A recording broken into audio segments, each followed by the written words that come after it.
Hi అండి, అందరికీ నమస్కారం. ఈరోజు మీకోసం సీఈఓతో కాంట్రాక్ట్ కళ్యాణం పార్ట్ 6. మరి కథలోకి వెళ్తే, తూర్పు దిక్కున ఆకాశం ఇంకా పూర్తిగా తెల్లవారలేదు. లేలేత సూర్యకిరణాలు గోదావరి నది అల్ల మీద పడి బంగారు వర్ణంలో మెరుస్తున్నాయి. రాజమండ్రి పట్టణంలో అప్పుడే పక్షుల కిలకిల రాగాలు, దూరంగా ఏదో గుళ్ళో నుండి వినిపిస్తున్న సుప్రభాతం అన్నీ కలిసి ఆ వాతావరణానికి ఒక పవిత్రమైన ప్రశాంతతను ఆపాదిస్తున్నాయి. రామచంద్రరావు గారి పెంకుటింట్లో చిన్న గదిలో ఉన్న పాత ఇనుప మంచం మీద నిద్రలేచాడు ఆదర్శం. కిటిక్గుండా వస్తున్న చల్లని గాలి అతని ముఖాన్ని తాకుతుంది. అమృత నిలయంలోని కింగ్ సైజ్ బెడ్ మీద సెంట్రల్ ఏసీ చల్లదనంలో కూడా ఎప్పుడు ప్రశాంతంగా నిద్రపోని అతనికి ఈ చిన్న గదిలో పాత పరుపు మీద ఎన్నలేనంత గాఢమైన నిద్ర పట్టింది. బహుశా తన ప్రాణమైన నందిని తన పక్కన ఉందన్న భరోసా. ఇక తన జీవితంలో ఎలాంటి నకిలీ బంధాలు లేవన్న స్వేచ్ఛ దానికి కారణం కావచ్చు. ఆదర్శ్ పక్కకు తిరిగి చూశాడు. నందిని అప్పటికే లేచిపోయింది. తలస్నానం చేసి దేవుడి గదిలో దీపం పెడుతున్న ఆమె వెలుగు ఆ చిన్న ఇంటికి నిజమైన మహాలక్ష్మిలా ఉంది. ఆమె కట్టుకున్న సింపుల్ కాటన్ చీర, నుదుటిన ఉన్న కుంకుమ బొట్టు, కళ్ళలో నిండిన ప్రశాంతత ఆదర్శ్ను మంత్రముగ్ధుని చేశాయి. కోట్లాది రూపాయల ఆస్తులు వదులుకొని వచ్చినందుకు అతనికి ఒక క్షణం కూడా బాధనిపించలేదు. తన ప్రపంచం ఇప్పుడు ఈ 4 గోడల మధ్య ఉందని అతని మనసు గట్టిగా చెబుతుంది. ఆదర్శ్ లేచి ముఖం కడుక్కొని బయటకు వచ్చాడు. రామచంద్రరావు గారు అప్పుడే వాకింగ్ చేసి వచ్చి ఆరు బయట ఉన్న కుర్చీలో కూర్చుని పేపర్ చదువుతున్నారు. ఆదర్శ్ను చూడగానే ఆయన ముఖంలో ఎంతో ఆప్యాయత కనిపించింది. లేచారా బాబుగారు? నిద్ర బాగా పట్టిందా? ఈ ఇల్లు మీకు అలవాటు పడ్డానికి కాస్త సమయం పడుతుందేమో అన్నారాయన కాస్త మొహమాటంగా.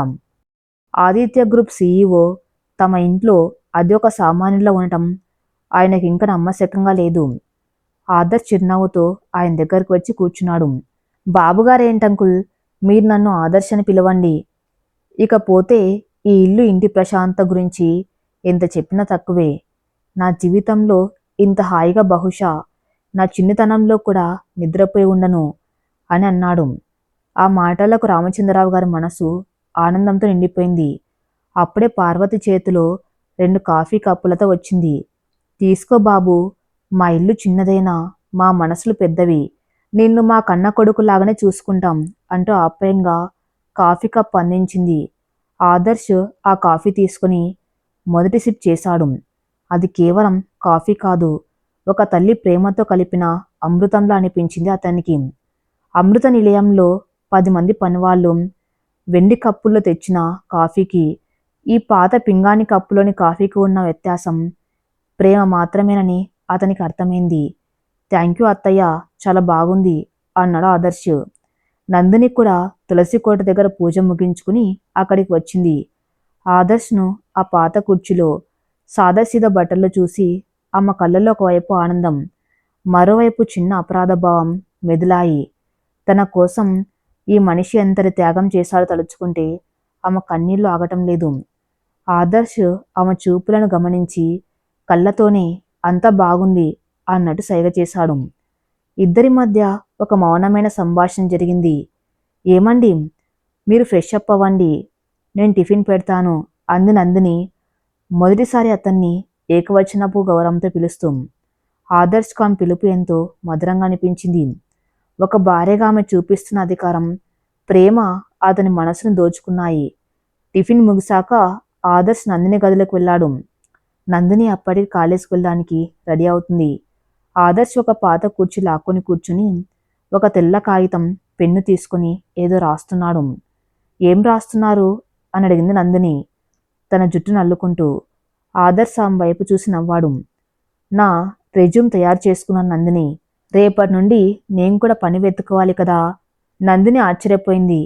ఆదిత్య గ్రూప్ సీఈఓ, ఎన్నో కంపెనీలకు దిశానిర్దేశం చేసిన మేధావి, ఇప్పుడు తన చేతితో తనే రెజ్యూమ్ రాసుకోవడమా? ఆదర్శ్ గారు, మీకు రెజ్యూమ్ ఎందుకు? మీ పేరు చెబితే చాలు, ఏ కంపెనీ అయినా రెడ్ కార్పెట్ వేసి మరి మిమ్మల్ని తీసుకుంటుంది కదా. ఆదర్శ్ పెన్ను పక్కన పెట్టి చాలా గంభీరంగా మాట్లాడాడు. లేదు నందిని, నేను ఆదిత్య గ్రూప్ సీఈఓ అని చెబితే నన్ను వాళ్ళు మా డాడీ పలుకుబడి చూసు లేదా రేపు మా కంపెనీతో ఏదైనా లాభం ఉందనో తీసుకుంటారు. నాకు నా తండ్రి నీడ వద్దు. నేను ఇక్కడ ఒక సాధారణ మనిషిగా కేవలం నా మేనేజ్మెంట్ స్కిల్స్తో ఒక ఉద్యోగం తెచ్చుకోవాలి. నా రెజ్యూమ్లో నా పేరు ఆదర్శ్ అని మాత్రమే ఉంటుంది. ఇంటి పేరు ఉండదు. నా ఎక్స్పీరియన్స్ ఒక ప్రైవేట్ ఫామ్లో మేనేజర్గా మాత్రమే రాస్తున్నాను. నందిని అతన్ని ఆరాధనగా చూస్తుంది. ఈ మనిషికి తన ఆత్మగౌరవం అంటే ఎంత ప్రాణమో, తన విలువలు అంటే ఎంత ఇష్టమో ఆమెకి ఇప్పుడు పూర్తిగా అర్థమైంది. ఓ కోటీశ్వరుడిగా తన తండ్రి ఆస్తుల మీద బతకడం కంటే సామాన్యుడిగా తన స్వయం కృషితో బతకడమే గొప్పదని అతను నమ్ముతున్నాడు. మీరు తీసుకున్న ప్రతి నిర్ణయం వెనుక మీ నిజాయితీ కనిపిస్తుంది. మీరు తప్పకుండా మీరు కోరుకున్న మంచి ఉద్యోగం దొరుకుతుంది అని భరోసా ఇచ్చింది నందిని. ఆదర్శ్ లేచి వచ్చి ఆమె చేతులు పట్టుకున్నాడు. నాకు ఒక చిన్న ఉద్యోగం, ఒక చిన్న ఇల్లు, నా కోసం ఎదురు చూసే నా భార్య, ఇవి చాలు నందిని. మనం ఒక కొత్త జీవితాన్ని నిర్మించుకుందాం. ఎవరి ఆహాలకు, ఎవరి స్వార్థానికి తావులేని స్వచ్ఛమైన ప్రపంచం అది. నందిని ఆదర్శ్ కుదురుగా ఉన్న కాళ్ళను సవరిస్తూ, నేను కాలేజ్కి వెళ్తున్నాను. మధ్యాహ్నం మీరు కంగారు పడకండి, లంచ్కి వస్తాను అని చెప్పి బ్యాగ్ తీసుకుని బయటకు నడిచింది. ఆమె వెళ్తూ ఉంటే ఆదర్శ్ కళ్ళల్లో ఒక తృప్తి, ఒక ప్రశాంతత కనిపించాయి. అదే రోజు ఉదయం 10 గంటలకల్లా ఆదర్శ్ ఒక ఇంటర్నేషనల్ కేఫ్కి వెళ్ళి తన రెజ్యూమ్ ప్రింట్ తీసుకున్నాడు. రాజమండ్రిలో ఉన్న కొన్ని ముఖ్యమైన స్థానిక కంపెనీల వివరాలు సేకరించాడు. సూట్ లేకుండా కేవలం ఒక సాదాసీదా ఫార్మల్ షర్టు, ప్యాంటు వేసుకుని బస్టాండ్ వైపు నడిచాడు. తన జీవితంలో తొలిసారిగా అతను ఆటోలో ప్రయాణిస్తున్నాడు. ఇరుగ్గా ఉన్న ఆ సీటు, చుట్టూ ఉన్న ట్రాఫిక్ సౌండ్స్, దుమ్ము ఇవన్నీ అతనికి కొత్తే. కానీ ఇదొక జీవిత పాఠమని అతను నమ్ముతున్నాడు. ఒకప్పుడు తన కిటికీ అద్దాల ఏసీ కారులో వెళ్తూ ఉంటే బయట ప్రపంచం కనబడేది కాదు. ఇప్పుడు ఈ సామాన్ల మధ్య ప్రయాణిస్తూ ఉంటే జీవితం ఎంత కఠినంగా ఉంటుందో అర్థమవుతుంది. Hyderabad Aditya group head office. Vishwanath తన చైర్మన్ క్యాబిన్లో కూర్చుని ఉన్నాడు. అతని ముఖంలో గర్వం కంటే భయం ఎక్కువగా కనిపిస్తుంది. ఆదర్శ్ వెళ్ళిపోయిన వార్త ఇన్వెస్టర్లకు తెలిస్తే కంపెనీ షేర్లు దారుణంగా పడిపోతాయని లాయర్ అవినాష్ చెప్పిన మాటలు అతన్ని నిద్రపోనివ్వటం లేదు. క్యాబిన్లోకి లాయర్ అవినాష్ ఎంటర్ అయ్యాడు. అతని చేతిలో కొన్ని రిపోర్ట్స్ ఉన్నాయి. విశ్వనాథ్ గారు, నా మనసులో ఆదర్శ్ను రాజమండ్రిలో ట్రాక్ చేశారు. వాడిప్పుడు ఒక లోకల్ కంపెనీకి ఇంటర్వ్యూకి వెళ్ళాడు. వాడి పేరు కేవలం ఆదర్శ్గా తన గతాన్ని దాచిపెట్టి వెళ్తున్నాడు. వాడిని ఎలా దెబ్బ కొట్టాలో నేను అన్నీ రెడీ చేశాను. విశ్వనాథ్ కుట్లంగా నవ్వాడు. అద్భుతం అవినాష్. వాడికి ఆస్తులు లేకపోవడం అంటే ఏంటో, పవర్ లేకపోతే ఈ సమాజం వాడిని ఏం చేస్తుందో వాడికి తెలిసొచ్చేలా చేయాలి. వాడి ఇంటర్వ్యూకి వెళ్ళిన కంపెనీ ఓనర్కి ఫోన్ చేయి, నేను మాట్లాడతాను. అవినాష్ వెంటనే తన మొబైల్ నుండి రాజమండ్రిలోని కోస్టల్ ఎంటర్ప్రైజెస్ ఎండీకి కాల్ కలిపి విశ్వనాథ్కి ఇచ్చాడు. రాజమండ్రిలో కోస్టల్ ఎంటర్ప్రైజెస్ ఒక మోస్తారుగా ఎదుగుతున్న కన్స్ట్రక్షన్ కంపెనీ. ఆదర్శ్ ఆ కంపెనీ రిసెప్షన్లో సాధారణ అభ్యర్థులతో పాటు లైన్లో కూర్చుని ఉన్నాడు. అరగంట తర్వాత అతని వంతు వచ్చింది. లోపలికి వెళ్ళిన ఆదర్శ్ తన రెజ్యూమ్ను ఎండి ప్రకాష్ రావు గారి ముందు పెట్టాడు. ఆదర్శ్ ముఖంలో ఉన్న కాన్ఫిడెన్స్, కళ్ళల్లోని తీవ్రత ప్రకాష్ గారికి మొదటి చూపులోనే నచ్చాయి. ఆదర్శ్ను కొన్ని బిజినెస్ కేస్ స్టడీస్ గురించి అడిగాడు ప్రకాష్ రావు. ఆదర్శ్ ఒక మల్టీనేషనల్ కంపెనీ సీఈఓ కావడంతో అతని సమాధానాలు చాలా పదునుగా, స్పష్టంగా, ఒక అద్భుతమైన స్ట్రాటజీతో ఉన్నాయి. లోకల్ మార్కెట్ను ఎలా క్యాప్చర్ చేయాలి, ప్రాఫిట్ మార్జిన్స్ ఎలా పెంచాలి అన్న ఆదర్శ్ విజన్ చూసి ప్రకాష్ గారు ఆశ్చర్యపోయారు. మిస్టర్ ఆదర్శ్, మీ ఆన్సర్ బ్రిలియంట్. ఇంత టాలెంట్ ఉన్న మీరు ఒక చిన్న ప్రైవేట్ ఫామ్లో ఎందుకు పనిచేశారో నాకు అర్థం కావటం లేదు. ఎనీవే, మా కంపెనీ జనరల్ మేనేజర్ పోస్ట్కి మీరు పర్ఫెక్ట్గా సరిపోతారు. కంగ్రాచులేషన్స్, యు ఆర్ సెలెక్టెడ్ అంటూ ప్రకాష్ గారు ఆదర్శ్కు షేక్ హ్యాండ్ ఇవ్వడానికి చేయి చాపారు. ఆదర్శ్ కళలో ఆనందం వెల్లివిరిసింది. తన తండ్రి నీడ లేకుండా తన టాలెంట్తో సాధించిన తొలి విజయం ఇది. థ్యాంక్ యూ సార్, నేను రేపటి నుండి జాయిన్ అవుతాను అంటూ ఆదర్శ్ ఆయన చెయ్యి పట్టుకోబోయాడు. సరిగ్గా అప్పుడే ప్రకాష్ రావు గారి పర్సనల్ మొబైల్ మోగింది. ఆ నెంబర్ చూసి ఆయన ఉలిక్కిపడ్డాడు. ఎక్స్క్యూజ్ మీ, ఒక ఇంపార్టెంట్ కాల్ అని చెప్పి ఫోన్ లిఫ్ట్ చేశారు. అటువైపు నుండి విశ్వనాథ్ గంభీరమైన గొంతు వినిపించింది. మిస్టర్ ప్రకాష్ రావు, నేను ఆదిత్య గ్రూప్ చైర్మన్ విశ్వనాథ్ని మాట్లాడుతున్నాను. ప్రకాష్ రావు గారు ఒక్కసారిగా కుర్చీలోంచి లేచి నిలబడ్డాడు. దేశంలోనే అతిపెద్ద గ్రూప్ చైర్మన్ తన కాల్ చేయడం ఏమిటి అని ఆయనకు ఆశ్చర్యం, భయం రెండు కలిగాయి. నమస్తే సార్, చెప్పండి సార్, వినయంగా వంగిపోయారు. ప్రకాష్ రావు గారు, ప్రస్తుతం మీ క్యాబిన్లో ఆదర్శ్ అని ఒక కుర్రాడు ఇంటర్వ్యూకి వచ్చాడు. వాడికి ఉద్యోగం ఇస్తున్నట్టు నాకు సమాచారం వచ్చింది. అవును సార్, అబ్బాయి చాలా టాలెంటెడ్. ఇప్పుడే జాబ్ ఆఫర్ చేశాను. వెంటనే ఆ ఆఫర్ వెనక్కి తీసుకోండి. వాడు మా ఆదిత్య గ్రూప్లో ఒక ఫ్రాడ్ చేసి బయట పంపించబడిన వ్యక్తి. అంతేకాదు, వాడికి మీరు ఉద్యోగం ఇస్తే రేపటి నుండి మీ కోస్టల్ ఎంటర్ప్రైజెస్కు మార్కెట్లో ఎలాంటి మెటీరియల్ సప్లై అవ్వకుండా నేను చూసుకుంటాను. మీ కంపెనీని మోయించేస్తాను. చాయిస్ మీది. ఒక ఫ్రాడ్కు ఉద్యోగం ఇచ్చి మీ కంపెనీని నాశనం చేసుకుంటారా, లేక వాడిని గెంటేస్తారా? విశ్వనాథ్ మాటల్లో పచ్చి బెదిరింపు ఉంది. ప్రకాష్ రావు గారికి చెమటలు పట్టాయి. ఆదిత్య గ్రూప్ తలుచుకుంటే తనలాంటి చిన్న కంపెనీలు ఒక్క రోజులో కనుమరుగైపోతాయి. లేదు సార్, నేను వాడిని ఇప్పుడే బయటకు పంపించేస్తాను. మీరు నా మీద కోపగించుకోకండి సార్ అంటూ వణుకుతూ ఫోన్ పెట్టేశారు. ఫోన్ పెట్టేసిన ప్రకాష్ రావు గారు తన కచీఫ్తో చెమటలు తుడుచుకుంటూ ఆదర్శ్ వైపు చూశారు. అప్పటి వరకు ఆరాధనగా చూసిన ఆయన కళ్ళల్లో ఇప్పుడు ఒక రకమైన భయం, అసహ్యం కనిపిస్తున్నాయి. ఆదర్శ్కు విషయం ఏంటో అర్థం కాలేదు. ఎనీ ప్రాబ్లం సార్ అని అడిగాడు. ప్రకాష్ రావు గారు తన ముందున్న ఆదర్శ్ రెజ్యూమ్ను చింపి చెత్తబుట్టలో పడేశారు.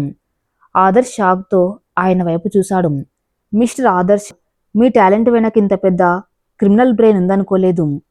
ఆదిత్య గ్రూప్ లాంటి పెద్ద కంపెనీలో ఫ్రాడ్ చేసి ఇక్కడికి వచ్చారా? మీకు ఉద్యోగం ఇవ్వటం కుదరదు. మర్యాదగా బయటకు వెళ్ళిపోండి, గట్టిగా అరిచారు ప్రకాష్ రావు గారు. ఆదర్శ్కి ఒక్కసారిగా షాక్ తగిలింది. ఆదిత్య గ్రూప్ అంటే తన డాడ్ తనకు తెలియకుండానే గేమ్ స్టార్ట్ చేశాడా? తన తండ్రికున్న అహంకారం, ప్రతీకార వాంఛ తనను సామాన్యుడిగా కూడా బతకనివ్వవా? ఆదర్శ్ కోపంతో ఏదో అనబోయాడు, కానీ వెంటనే తన్ను తాను నియంత్రించుకున్నాడు. ఇదొక చిన్న కంపెనీ. వీళ్ళు తన తండ్రి బెదిరింపులకు భయపడ్డంలో తప్పులేదు. వీళ్ళతో గొడవపడ్డం వల్ల ఎలాంటి లాభం లేదు. ఆదర్శ్ ప్రశాంతంగా లేచి నిలబడ్డాడు. నేను ఎలాంటి ఫ్రాడ్ చేయలేదు ప్రకాష్ రావు గారు. కానీ మీకు ఫోన్ చేసిన ఆదిత్య గ్రూప్ చైర్మనే ఒక పెద్ద ఫ్రాడ్ అని మాత్రం నేను చెప్పగలను. ఎనీవే, మీ కంపెనీకి ఒక మంచి అసెట్ను మీరు కోల్పోతున్నారు. గుడ్ డే అని ఎంత హుందాగా చెప్పి క్యాబిన్ నుండి బయటకు నడిచాడు. బయటకు వచ్చిన ఆదర్శ్కు పరిస్థితి అర్థమైంది. తన డాడ్ తనని ఆర్థికంగా, మానసికంగా దెబ్బతీయాలని చూస్తున్నాడు. తను ఎక్కడికెళ్ళినా, ఏ ఇంటర్వ్యూకి వెళ్ళినా తన తండ్రి అదృశ్య హస్తాలు తను అడ్డుకుంటాయి. ఓ కోటీశ్వరుతో పోరాడడం అంటే ఒక సామాన్యుడికి ఎంతటి నరకమో అతనికి ఇప్పుడు స్వయంగా అనుభవంలోకి వస్తుంది. సాయంత్రం 6 గంటలు. గోదావరి తీరం. వర్షం వెలిసిన ఆ వాతావరణం ఎంతో ఆహ్లాదకరంగా ఉంది. గోదావరి కట్ట మీద ఉన్న ఒక సిమెంట్ బెంచ్ మీద కూర్చుని ఉన్నాడు ఆదర్శం.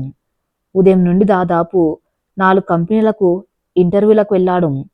అన్ని చిన్న కంపెనీలే అయినా ప్రతి చోట అతనికి ఫైనల్ రౌండ్లో ఏదో ఒక ఫోన్ కాల్ రావటం, అతన్ని రిజెక్ట్ చేయడం జరిగింది. తన తండ్రి పలుకుబడి తన్ని ఎంతలా ఉక్కిరిబిక్కిరి చేస్తుందో అతనికి స్పష్టమైంది. అలసిపోయిన ఆదర్శ్ కళ్ళు మూసుకుని దీర్ఘంగా ఆలోచిస్తున్నాడు. నా తండ్రి నన్ను మళ్ళీ తన కాళ్ళ దగ్గర రప్పించాలని చూస్తున్నాడు. డబ్బు లేకపోతే ఈ సమాజం నిన్ను బతకనివ్వదు అన్న నిజాన్ని రుచి చూపించాలని చూస్తున్నాడు. నేను ఓడిపోవాలా? ఆ ద్రోహుల మధ్యకు మళ్ళీ వెళ్ళాలా? లేదు, నా ప్రాణం పోయినా సరే నేను అమృత నిలయం గడప తొక్కను. అతను గట్టిగా నిర్ణయించుకున్నాడు. సరిగ్గా అప్పుడే అతని భుజం మీద ఒక మృదువైన స్పర్శ తగిలింది. కళ్ళు తెరిచి చూసేసరికి నందిని. ఆమె కాలేజీ నుండి నేరుగా అక్కడికి వచ్చింది. చేతిలో ఒక చిన్న సంచిలో వేడి వేడి మిర్చి బజ్జీలు ఉన్నాయి. ఏంటి ఆదర్శ్ గారు అలా ఒంటరిగా కూర్చున్నారు? ఏవో దీర్ఘ ఆలోచనలు చేస్తున్నారు అని అడుగుతూ అతని పక్కనే కూర్చుని ఉంది నందిని. ఆదర్శ్ ఆ ముఖం చూడగానే తన అలసటనంతా మర్చిపోయాడు. నందిని ఆ బజ్జీల పొట్లం తెరిచి అతనికి అందించింది. తినండి, ఇక్కడ గోదావరి గట్టి మీద బజ్జీలు చాలా బాగుంటాయి. ఆదర్శ్ బజ్జీ తింటూ ఆమె వైపు ఆరాధనగా చూశాడు. ఉదయం నుండి 4 కంపెనీలకు వెళ్ళాను నందిని. నా టాలెంట్‌కి జాబ్ ఇస్తామన్న వాళ్ళు కూడా అకస్మాత్తుగా రిజెక్ట్ చేశారు అన్నాడు నిజం సగం దాస్తూ. తన తండ్రి కుట్ర గురించి చెబితే ఆమె అనవసరంగా బాధపడుతుందని అతని ఉద్దేశం. నందిని నవ్వుతూ అతని చెయ్యి పట్టుకుంది. అంతేనా? దానికెందుకంతలా ఫీల్ అవుతున్నారు? మీరు ఎలాంటి సీఈఓనో నాకు తెలుసు కదా! ఒక మంచి అవకాశం మీకోసం ఎదురు చూస్తూ ఉంటుంది. అయినా వెంటనే ఉద్యోగం రాకపోతే ఏమైంది? నేను ఉన్నాను కదా! నేను సంపాదిస్తున్నాను కదా! నా జీతం మన కుటుంబానికి సరిపోతుంది. మీరు ప్రశాంతంగా మంచి అవకాశం వచ్చే వరకు వెతకండి. ఒక భార్య తన భర్త కష్టకాలంలో అతనికి అండగా నిలబడి నేనున్నాను అని చెప్పడం ఒక మగాడికి ఎంతటి ధైర్యాన్ని ఇస్తుందో ఆదర్శ్‌కు ఆ క్షణంలో తెలిసొచ్చింది. తన తల్లిదండ్రులు తన అహంకారాన్ని దెబ్బతీయాలని చూస్తూ ఉంటే తన భార్య తన ఆత్మవిశ్వాసాన్ని రెట్టింపు చేస్తుంది. కానీ నందిని, నేను నీ జీతం మీద బతకడం అది నా పౌరుషానికి ఆదర్శ్ ఏదో అనబోతూ ఉంటే నందిని అతని పెదవుల మీద చెయ్యి వేసి ఆపింది. పౌరుషం అనేది ఒకరి మీద ఒకరు ఆధారపడ్డంలో కాదు ఆదర్శ్ గారు. కష్టకాలంలో ఒకరికొకరు తోడుగా నిలబడ్డంలో ఉంటుంది. మీరు నా కోసం 100 కోట్లు వదిలేసి వచ్చారు. ఆ ప్రేమ ముందు ఈ చిన్న ఉద్యోగం, ఈ చిన్న కష్టాలు ఏమాత్రం? మీరు నా పక్కన ఉంటే చాలు. నా ఆత్మగౌరవానికి అదే పెద్ద అలంకారం. మన బంధం డబ్బు మీద ఆధారపడినది కాదు, మనుషుల మీద ఆధారపడినది. నందిని మాటలు ఆదర్శ్ గుండెల్లో పేరుకపోయిన ఆందోళనను, అలసటను మొత్తం కడిగేశాయి. ఒక ఆడపిల్ల ఇంత పరిణితితో ఆలోచిస్తున్నప్పుడు తనెందుకింత చిన్న ఓటమికి కృంగిపోవాలని అతనికి అనిపించింది. తన తండ్రి తన ముందు విసిరిన ఈ సవాల్ను ఒక అవకాశంగా మలుచుకోవాలని అతను నిర్ణయించుకున్నాడు. Thank you Nandini. నువ్వు నా జీవితంలో లేకపోతే బహుశా నేను ఆ నకిలీ ప్రపంచంలో ఒక యంత్రంలా మిగిలిపోయేవాణ్ణి. నీ ఈ నమ్మకమే నాకు ప్రాణం. నేను నీకు మాట ఇస్తున్నాను. అతి త్వరలో నా సొంత కాళ్ళ మీద నిలబడి ఎవరి నీడ లేకుండా ఒక కొత్త ఆదర్శ్ను నీకు చూపిస్తాను అని ఆమె కళ్ళలోకి చూస్తూ ఎంతో దృఢంగా చెప్పాడు. నందిని ఆనందంగా తల ఊపి అతని భుజం మీద తలవాల్చింది. గోదావరి నీరు ప్రశాంతంగా ప్రవహిస్తుంది. కానీ ఆదర్శ్ మనసులో మాత్రం ఒక అదృశ్య యుద్ధం మొదలైంది. తన తండ్రి కుట్రలను ఎలా ఛేదించాలి, తన ప్రతిభను ప్రపంచానికి ఏ దారిలో చూపించుకోవాలి, ఈ ఆలోచనలు అతని మెదల్లో పదును దేరుతున్నాయి. రాత్రి 10 గంటలవుతుంది. నందిని నిద్రలోకి జారుకుంది. ఆదర్శ్ మాత్రం నిద్రపోకుండా ఆ చిన్న గదిలో పాచర్లు చేస్తున్నాడు. ఉదయం ప్రకాష్ గారన్న మాటలు అతని చెవుల్లో రింగుమంటున్నాయి. ఆదిత్య గ్రూప్ చైర్మన్ కాల్ చేశాడు. తన తండ్రి పలుకుబడి ఎక్కడి వరకు ఉంటుందో ఆదర్శ్కు బాగా తెలుసు. ఒక ఉద్యోగం కోసం తనెక్కడికి వెళ్ళిన తన తండ్రి అక్కడికి చేరుకుంటాడు. తన్ను అడ్డుకుంటాడు. డాడ్, నన్ను అడ్డుకోవాల్సింది నా ఎంప్లాయ్మెంట్ను మాత్రమే కాదు. నేను ఒక ఉద్యోగం వెళ్తేనే కదా ఆయన నన్ను భయపెట్టేది. అదే నేను ఒక వ్యాపారవేత్తగా మారితే, ఆయన సామ్రాజ్యాన్ని ఢీకొట్టే ఒక అదృశ్య శక్తిగా మారితే. ఆదర్శ్ మెదల్లో ఒక అద్భుతమైన ఐడియా మెరిసింది. ఆదిత్య గ్రూప్లో తన కళ్ళ ముందు వందల కొద్ది ఫైల్స్, మార్కెట్ స్ట్రాటజీలు మెదిలేవి. ఎన్నో కంపెనీల వీక్నెస్లు అతనికి తెలుసు. అందులో ప్రకాష్ గారి కోస్టల్ ఎంటర్ప్రైజెస్ కూడా ఉంది. ఈరోజు ఆ కంపెనీ ఓనర్ తను అవమానించి గెంటేశాడు. రేపు అదే కంపెనీ ఓనర్ తన దగ్గరకు వచ్చి ప్రాధేయపడేలా చేయాలి. తన తండ్రి తన ఆర్థిక మూలాలను కత్తిరించాలని చూస్తూ ఉంటే తను తన బ్రెయిన్తో ఒక కొత్త ట్రెండ్ సృష్టించాలి. వెంటనే ఆదర్శ్ తన పాత ల్యాప్టాప్ ఆన్ చేశాడు. ఒక ఫేక్ ఈమెయిల్ ఐడి క్రియేట్ చేశాడు. పేరు మిస్టర్ ఎక్స్. లోకల్ మార్కెట్లో ఉన్న రా మెటీరియల్ సప్లయర్స్కి, వాళ్ళ కాంపిటీటర్స్కి మధ్య ఉన్న ఇంటర్నల్ లూప్ హోల్స్ను బ్రేక్ చేసుకుని ఒక పకడ్బందీ రిపోర్ట్ తయారు చేశాడు. దాన్ని కోస్టల్ ఎంటర్ప్రైజెస్కు పోటీగా ఉన్న ఒక పెద్ద కన్స్ట్రక్షన్ కంపెనీకి పంపాడు. ఈ ఒక్క ఐడియా వాళ్లకు కోట్లాది రూపాయల లాభాన్ని తెచ్చిపెడుతుంది. దానికి ప్రతిఫలంగా తను ఆశించే ఫీజు ఎంతో అందులో స్పష్టంగా రాశాడు. అది కేవలం అతని మేధస్సుకు దక్కే రాయల్టీ. నా తండ్రి నన్ను ఒక కార్మికుల్లా అణగదొక్కాలని చూస్తున్నాడు. కానీ నేను ఆ కార్మికులందరికీ పని కల్పించే ఒక ఆలోచనాత్మక సృష్టికర్తను. నా బ్రెయిన్‌లో ఆయన ఎలా ఆపుతాడో నేను చూస్తాను అని చిరునవ్వు నవ్వాడు ఆదర్శ్. ఆదర్శ్ తన పాత ల్యాప్‌టాప్ ముందు కూర్చుని ఈమెయిల్స్ చెక్ చేస్తున్నాడు. అతని ముఖంలో ఒక ప్రశాంతమైన గంభీరత, కళ్ళల్లో ఒక పదునైన ఏకాగ్రత ఉన్నాయి. రాత్రి తను మిస్టర్ ఎక్స్ పేరుతో పంపిన ఆ బిజినెస్ స్ట్రాటజీ రిపోర్ట్‌కు కోస్టల్ ఎంటర్ప్రైజెస్‌కు బద్ధశత్రువైన సన్ రైజ్ బిల్డర్స్ ఎండీ నుండి రిప్లై వచ్చింది. డియర్ మిస్టర్ ఎక్స్, మీరు పంపిన మార్కెట్ అనాలిసిస్, ఆ టెండర్ లూప్ హోల్స్ రిపోర్ట్ చూసి మా బోర్డు మెంబర్స్ అంతా ఆశ్చర్యపోయారు. ఇంతకాలం మా కళ్ళెదుటే ఉన్న ఈ లోకాన్ని మేము ఎందుకు గమనించలేకపోయామా అని అనిపించింది. మీ స్ట్రాటజీని ఫాలో అవ్వడం ద్వారా ఈరోజు ఉదయం కోస్టల్ ఎంటర్ప్రైజెస్కు దక్కవలసిన 100 కోట్ల కాంట్రాక్ట్ మా సొంతమైంది. మీరు అడిగిన కన్సల్టెన్సీ ఫీజు 5 లక్షల రూపాయలు మీరు ఇచ్చిన అకౌంట్కు ట్రాన్స్ఫర్ చేశాం. భవిష్యత్తులో కూడా మా కంపెనీకి మీ సలహాలు కావాలి. ఆ మెయిల్ చదవగానే ఆదర్శ్ పెదవుల మీద ఒక చిన్న చిరునవ్వు వికసించింది.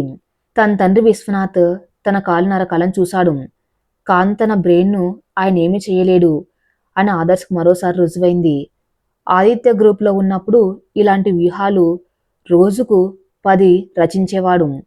ఇప్పుడు అదే వ్యూహాలను ఒక అజ్ఞాత వ్యక్తిగా ఎవరికి దొరకకుండా తన ఆన్లైన్ కన్సల్టెన్సీ ద్వారా అమలు చేస్తున్నాడు. అప్పుడే నందిని 2 కప్పుల కాఫీతో గదిలోకి వచ్చింది. ఆదర్శ్ ల్యాప్టాప్ మూసేసి ఆమె వైపు ఆప్యాయంగా చూశాడు. ఏంటి ఆదర్శ్ గారు, ఉదయాన్నే ల్యాప్టాప్తో కుస్తీ పడుతున్నారు? ఏదైనా ఉద్యోగం గురించి చూస్తున్నారా అని అడిగింది నందిని అతని కాఫీ కప్ అందిస్తూ. ఆదర్శ్ ఆ వేడి కాఫీని సిప్ చేస్తూ, ఉద్యోగం వెతికే పని ఇప్పుడు అప్పుడే లేదనుకుంటున్న నందిని, నా పాత స్నేహితుడు ఒకతను ఆన్లైన్లో ఒక ఫ్రీలాన్స్ ప్రాజెక్ట్ ఇచ్చాడు. దానికి సంబంధించిన అనాలిసిస్ చేస్తున్నాను. ఈ పనికి మంచి రెమ్యునరేషన్ వస్తుంది. కాబట్టి మన ఇంట్లో ఆర్థికంగా ఇబ్బంది పడవలసిన అవసరం లేదు అని నిజం సగం దాసు చెప్పాడు. తన తండ్రి కుట్ర గురించి, తను ఆడుతున్న మైండ్ గేమ్ గురించి చెబితే నందిని అనవసరంగా భయపడుతుందని అతని ఉద్దేశం. నందిని ముఖం ఆనందంతో వెలిగిపోయింది. నిజమా? చాలా సంతోషమండి. మీలాంటి టాలెంటెడ్ పర్సన్కు అవకాశాలు వాటంతట అవే వస్తాయి. అయినా మీరు ఏ పని చేయకపోయినా నేను మిమ్మల్ని పోషించగలను అని చెప్పాను కదా అంటూ కొంటగా కన్ను గీటింది. ఆదర్శ్ నవ్వుతూ ఆమె చేయి పట్టుకుని తన వైపు లాక్కున్నాడు. అబ్బో, నా భార్య గారికి ఎంత పొగరో, నన్ను పోషించేంత పెద్దదానివి అయిపోయావా అంటూ ఆమె బుగ్గ మీటాడు. అవును మరి, నా భర్తను మహారాజులా చూసుకునే బాధ్యత నాది అంటూ సిగ్గుపడుతూ అక్కడి నుండి వంటగదిలోకి పారిపోయింది నందిని. ఆమె వెళ్తున్న వైపు చూస్తున్న ఆదర్శ్ మనసులో ఒక తీయని భావన. అమృత నిలయంలో ఉన్నప్పుడు కోట్లో ఉన్న దొరకని సంతోషం ఇప్పుడు ఈ చిన్న పెంకుటింట్లో ఈ చిన్న చిన్న మాటల్లో దొరుకుతుందని అతనికి అర్థమైంది. నా తండ్రి నన్ను నాశనం చేయాలని చూస్తున్నాడు, కానీ ఆయన పుణ్యమా అని నాకు ఈ స్వర్గం దొరికింది అని మనసులో అనుకున్నాడు. అమృత నిలయం, విశ్వనాథ్ స్టడీ రూమ్. విశ్వనాథ్ చేతిలో ఉన్న విస్కీ గ్లాస్ వణుకుతుంది. అతని ముఖంలో కోపం, ఆందోళన కలగలిసి ఉన్నాయి. ఎదురుగా లాయర్ అవినాష్ టెన్షన్గా నిలబడి ఉన్నాడు. ఏం మాట్లాడుతున్నావు అవినాష్? కోస్టల్ ఎంటర్ప్రైజెస్కు దక్కవలసిన టెండర్ సన్ రైజర్స్ వాళ్లకు వెళ్ళిపోవడం ఏంటి? నిన్న దాకా సన్ రైజ్ వాళ్లకు ఆ టెండర్ గురించి కనీస సమాచారం కూడా లేదు కదా. రాత్రికి రాత్రి వాళ్ళకి ఆ స్ట్రాటజీ ఎలా తెలిసింది? గట్టిగా అరిచాడు విశ్వనాథం. అవినాష్ చెమటలు తుడుచుకుంటూ, అదే సార్, నాకు అర్థం కావటం లేదు. ఎవరో మిస్టర్ ఎక్స్ అట ఆన్లైన్లో సన్ రైజ్ వాళ్లకు ఒక సీక్రెట్ రిపోర్ట్ పంపించాడట. ఆ రిపోర్ట్లో ఉన్న స్ట్రాటజీ ఎంత బ్రిలియంట్గా ఉందంటే కోస్టల్ వాళ్ళ వీక్నెస్ను పర్ఫెక్ట్గా టార్గెట్ చేసి కొట్టాడు.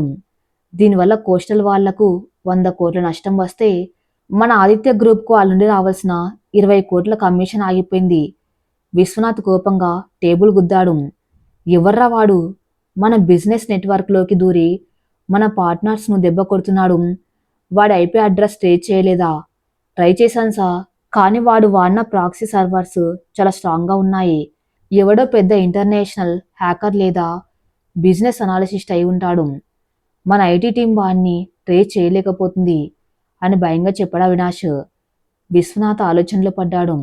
ఒకవైపు ఆదర్శ్ ఆస్తులు వదిలేసి వెళ్ళిపోవటం వల్ల కంపెనీ షేర్లు పడిపోతున్నాయన్న భయం, మరోవైపు తన పార్ట్నర్స్కు ఇలాంటి నష్టాలు రావటం, అంతా తన చేజారిపోతున్న ఫీలింగ్ అతన్ని ఉక్కిరి బిక్కిరి చేస్తుంది. ఆదర్శ్ ఏమైనా చేస్తున్నాడా? వాడిని మనం జాబ్ రాకుండా అడ్డుకున్నామని ఇలా రివెంజ్ తీసుకున్నాడా? విశ్వనాథ్ సడన్గా అనుమానం వచ్చింది. అవినాష్ వెంటనే తల ఊపుతూ, లేదు సార్, ఆదర్శ్కి అంత సీన్ లేదు. వాడిప్పుడు రాజమండ్రిలో ఆ పనిపిల్ల నందిని చీర కొంగు పట్టుకుని బతుకుతున్నాడు. వాడి దగ్గర కనీసం మంచి ఇంటర్నెట్ కనెక్షన్ కూడా లేదు. ఇది వేరే ఎవరు కార్పొరేట్ రైవల్స్ చేస్తున్న పని అని కొట్టిపరేశాడు. కానీ విశ్వనాథ్కు మాత్రం ఎక్కడో అనుమానం తొలిచేస్తూనే ఉంది. ఆదర్శ్ను తక్కువ అంచనా వేయక అవినాష్. వాడి బ్రెయిన్ ఒక కంప్యూటర్ లాంటిది. వాడేం చేస్తున్నాడో ఖచ్చితంగా తెలుసుకో. ఒకవేళ వాడే కనుక ఈ పని చేస్తుంటే వాడిని నైతికంగా మానసికంగా దెబ్బతీయాలి. ఆ నందిని మీద వాడికి ఉన్న ప్రేమని వాడి పతనానికి కారణం చేయాలి అని క్రూరంగా నవ్వాడు విశ్వనాథ్. ఆదిత్య గ్రూప్లోని చీఫ్ ఆడిటర్ విశ్వనాథ్ గారు తన క్యాబిన్లో కూర్చుని ఆన్లైన్లో జరిగిన ఈ సన్ రైజ్ బిల్డర్స్ టెండర్ వ్యవహారాన్ని పరిశీలిస్తున్నారు. ఆయన ముఖంలో ఒక ప్రశాంతమైన నవ్వు ఉంది. విక్రమ్ గారికి ఆదర్శ ఆలోచన విధానం అణువణువు తెలుసు. ఆ టెండర్ను సన్ రైజ్ వాళ్ళు దక్కించుకున్న విధానం, ఆ రిపోర్ట్స్లో వాడిన పదజాలం చూసి అది ఖచ్చితంగా ఆదర్శ్ పని అని ఆయనకిట్టే అర్థమైపోయింది. Adarsh, come back my boy. నీ తండ్రి నీ కాలు నరకాలని చూస్తే నువ్వే నీ మేధస్సుతో ఆయనకు అదృశ్య యుద్ధం ప్రకటిస్తావని నాకు తెలుసు. నీ టాలెంట్ను ఏ కుట్రలు ఆపలేవు అని మనసులో ఆనందపడ్డాడు విక్రమ్ గారు. ఆయన వెంటనే తన సిస్టమ్ లాగిన్ అయ్యారు. లాయర్ అవినాష్ తన ఐటీ టీం ద్వారా ఆదర్శ్ ఫేక్ ఐడి అడ్రస్ను ట్రేస్ చేయాలని ప్రయత్నిస్తున్నాడని విక్రమ్ గారికి తెలుసు. ఒక స్నేహితుడిగా ఆదర్శ్కు అండగా నిలబడ్డం తన బాధ్యతని అని ఆయన భావించారు. వెంటనే కంపెనీ ఇంటర్నల్ సర్వర్లో ఉన్న ట్రాకింగ్ టూల్స్కు యాక్సెస్ కట్ చేశాడు విక్రమ్ గారు. అవినాష్ ఐటీ టీం ఒకవేళ ఆదర్శ్ను ట్రేస్ చేసే స్థాయికి వచ్చిన వాళ్ళ సిస్టమ్స్ క్రాష్ అయ్యేలా ఒక డమ్మీ ఫైల్ వాళ్ళను క్రియేట్ చేశారు. నువ్వు నీ యుద్ధం నిర్భయంగా చేసుకో ఆదర్శ్. నీ వెనక ఉన్న శత్రుల కత్తులు నీ దాకా రాకుండా ఈ విక్రమ్ చూసుకుంటాడు. నీ ప్రేమ, నీ ఆత్మగౌరవం రెండు గెలవాలి అని ఆయన నిర్ణయించుకున్నారు. విక్రమ్ గారు లాంటి నిస్వార్థమైన స్నేహితుడు తోడు ఉండటం ఆదర్శ్కు ఒక దేవుడిచ్చిన వరం. వాళ్ళిద్దరి మధ్య ఉన్నది కేవలం బాస్ ఎంప్లాయీ సంబంధం కాదు, ఒక సోదర భావం. అది కష్టకాలంలో ఆదర్శ్కు నిశ్శబ్ద రక్షణ కవచంలా మారింది. రాజమండ్రిలో సాయంత్రం 5 గంటలు. నందిని కాలేజీ నుండి వస్తూ ఒక బట్టల షాపులోకి వెళ్ళింది. తనకి మొదటి నెల జీతం వచ్చినప్పటి నుండి ఆదర్శ్కి ఏదైనా ఒక బహుమతి ఇవ్వాలని ఆమె అనుకుంటుంది. ఆదర్శ్ అమృత నిలయం నుండి వచ్చినప్పుడు కేవలం తను వేసుకున్న బట్టలతోనే వచ్చాడు. నాన్నగారి పాత బట్టలు 2-3 జతలు వాడుతున్నారు తప్ప అతనికి తనకంటూ కొత్త బట్టలు లేవు. నందిని ఎంతో ఇష్టంగా ఒక మంచి లేత నీలం రంగు కాటన్ షర్టు, దానికి సరిపోయే ఒక నలుపు రంగు ప్యాంటు సెలెక్ట్ చేసింది. వాటితో పాటు ఒక మంచి పార్కల్ బాల్ పెన్ కూడా దొరికింది. ఆదర్శ్కు రాసుకునే అలవాటు ఉంది. ఎప్పుడో ఒక పెన్ జోబులో పెట్టుకుంటాడని ఆమెకు తెలుసు. ఆ 3 వస్తువులకు కలిపి 2000 రూపాయలైంది. ఓ కోటీశ్వరుడికి 2000 రూపాయల బహుమతి చాలా చిన్నదే కావచ్చు. కాంతన చెమటోడ్చిన సంపాదనతో కొన్న ఆ కానుకలో తన ప్రాణమంతా ప్రేమ దాగి ఉందని ఆమెకు తెలుసు. ఆనందంగా ఆ కవర్లు పట్టుకుని ఇంటికి వచ్చింది నందిని. ఆదర్శ్ ఆరు బయట వరండాలో కూర్చుని రామచంద్రరావు గారితో ఏదో రాజకీయాల గురించి చర్చిస్తూ నవ్వుతున్నాడు. నందిని రావటం చూసి ఆదర్శ్ లేచి నిలబడ్డాడు. ఏంటి మేడం గారు, ఇవాళ స్పెషల్? చేతిలో ఏవో కవర్లు కనిపిస్తున్నాయి అని అడిగాను నవ్వుతూ. నందిని సిగ్గుపడుతూ లోపలికి వెళ్ళి ఆదర్శ్ను తన గదిలోకి పిలిచింది. ఆదర్శ్ లోపలికి రాగానే ఆ కవర్ను అతని చేతికి ఇచ్చింది. ఏంటిది? ఆశ్చర్యంగా అడిగాడు. తెరచి చూడండి. ఆదర్శ్ ఆ కవర్ తెరిచి అందులో ఉన్న షర్టు, ప్యాంటు, పెన్ చూశాడు. అతని చేతులు అసంకల్పితంగా వణికాయి. అమృత నిలయంలో ఉన్నప్పుడు తన వార్డ్రోబ్ నిండా ఇటలీ నుండి ఇంపోర్ట్ చేసుకున్న 5 లక్షల రూపాయల సూట్సు, లక్షల రూపాయలు విలువ చేసే రోలెక్స్ వాచ్లు ఉండేవి. కానీ అవన్నీ తన తండ్రి డబ్బుతో కొన్నవి. ఈరోజు తన చేతిలో ఉన్న ఈ సాదాసీ దుస్తులు తన భార్య, తను ప్రాణంగా ప్రేమించే దేవత తన కష్టార్జితంతో కొనిచ్చినవి. ఆదర్శ్ కళ్ళు చెమ్మగిల్లాయి. ఆ షర్ట్ను తన గుండెలకు హత్తుకున్నాడు. నందిని, నా జీవితంలో నేను అందుకున్న అత్యంత విలువైన బహుమతి ఇది. 100 కోట్ల ఆస్తులు ఉన్నప్పుడు కూడా నాకింతటి సంతోషం కలగలేదు. Thank you so much. అతని గొంతు భావోద్వేగంతో పూడుకపోయింది. నందిని అతని కళ్ళల్లోని నీటిని తుడుస్తూ, మీరు నా కోసం వదిలేసిన దాని ముందు అదెంత ఆదర్శకారం. రేపు మీరు ఇదే షర్ట్ వేసుకుని కనిపించాలి నాకు. ఆ పెన్తోనే మీరు మొదటి సంతకం చేయాలి అంది ఎంతో ఆప్యాయంగా. ఆదర్శ్ ఆమెను తన చేతుల్లోకి తీసుకుని నుదుటి మీద ప్రేమగా ముద్దు పెట్టాడు. ఖచ్చితంగా నందిని, రేపు ఈ షర్ట్ వేసుకుని నేను నా పని మొదలు పెడతాను. నీ ప్రేమ నా ప్రతి అడుగులో నాకు అండగా ఉంటుంది. ఆ చిన్న గదిలో ఆ ఇద్దరి మధ్య ఉన్న ప్రేమ ఎలాంటి కుట్రలకైనా, ఎంతటి ఆర్థిక ఇబ్బందులకైనా ఎదురొడ్డి నిలబడగలేంత బలంగా తయారైంది. వారు పేదరికంలో ఉన్న సంతోషంగా ఉన్నారు. కానీ ఆ సంతోషాన్ని చూసి ఓర్వలేని కళ్ళు హైదరాబాద్లో మంటలు కక్కుతున్నాయని వారికి తెలియదు. 2 రోజులు గడిచాయి. ఈ 2 రోజుల్లో మిస్టర్ ఎక్స్ పేరుతో ఆదర్శ్ రాజమండ్రికి, విశాఖపట్నంకు చెందిన 3 పెద్ద కంపెనీలకు ఆన్లైన్ కన్సల్టెన్సీ ఇచ్చాడు. అతని వ్యూహాల వల్ల ఆదిత్య గ్రూప్కు అనుబంధంగా ఉన్న పాత క్లయింట్స్ చాలామంది వేరే కంపెనీల వైపు మొగ్గు చూపారు. ఆదర్శ్ తన తండ్రి సామ్రాజ్యం పునాదులను చాలా నిశ్శబ్దంగా కదిలిస్తున్నాడు. అతని బ్యాంక్ అకౌంట్స్లోకి ఈ 2 రోజుల్లోనే 20 లక్షల రూపాయల కన్సల్టెన్సీ ఫీజు వచ్చేరింది. తను నందినికిచ్చిన మాట ప్రకారం అతి త్వరలోనే ఒక కొత్త ఆదర్శ్ను నిలబెట్టుకోబోతున్నాడు. అటు హైదరాబాద్లో విశ్వనాథ్కు పిచ్చెక్కిపోతుంది. మార్కెట్లో జరుగుతున్న ఈ అకస్మాత్ మార్పులు అతనికి కంటి మీద కొనుక్కు లేకుండా చేస్తున్నాయి. లాయర్ అవినాష్ ఒక పెద్ద ప్రైవేట్ డిటెక్టివ్ను, సైబర్ ఎక్స్పర్ట్ను రంగంలోకి దించాడు. వాళ్ళు ఆ మిస్టర్ ఎక్స్ పంపిన రిపోర్ట్స్ను అణువణువు విశ్లేషించారు. అవినాష్ పరుగున విశ్వనాథ్ క్యాబిన్లోకి వచ్చాడు. సార్, మనం భయపడిందే నిజమైంది. ఆ మిస్టర్ ఎక్స్ మరెవరు కాదు, ఆదర్శ్ గాడే అని బాంబు పేల్చాడు. విశ్వనాథ్ షాక్తో లేచి నిలబడ్డాడు. ఏం మాట్లాడుతున్నావు అవినాష్? వాడికి ఇదంతా చేసేంత సెటప్ లేదన్నావు కదా? సెటప్ లేసా? కానీ వాడి బ్రెయిన్ ఉంది కదా. మా సైబర్ ఎక్స్పర్ట్ వాడు పంపిన ఇంగ్లీష్ డాక్యుమెంట్స్ను డీకోడ్ చేశాడు. ఆ రిపోర్ట్లో వాడిన కొన్ని particular business phrases, formatting style Adarsh మన ఆదిత్య గ్రూప్లో ఉన్నప్పుడు బోర్డ్ మీటింగ్స్లో ప్రజెంట్ చేసిన స్టైల్తో 100% మ్యాచ్ అవుతున్నాయి. వాడు కేవలం ఒక పాత ల్యాప్టాప్, ఒక ఇంటర్నెట్ కనెక్షన్తో కూర్చుని మన పునాదులు కదిలిస్తున్నాడు సార్. విశ్వనాథ్ కళ్ళు కోపంతో ఎర్రబడ్డాయి. తన కొడుకు చేతిలో తను ఇలా దారుణంగా ఓడిపోవటం అతని అహంకారం భరించలేకపోతుంది. 1 రూపాయి కూడా లేకుండా బయటకు పంపించిన వాడు ఈరోజు మళ్ళీ లక్షలు సంపాదిస్తూ తన పార్ట్నర్స్ని దెబ్బ కొడుతున్నాడా? దీన్ని ఇక్కడితో ఆపాలి అవినాష్.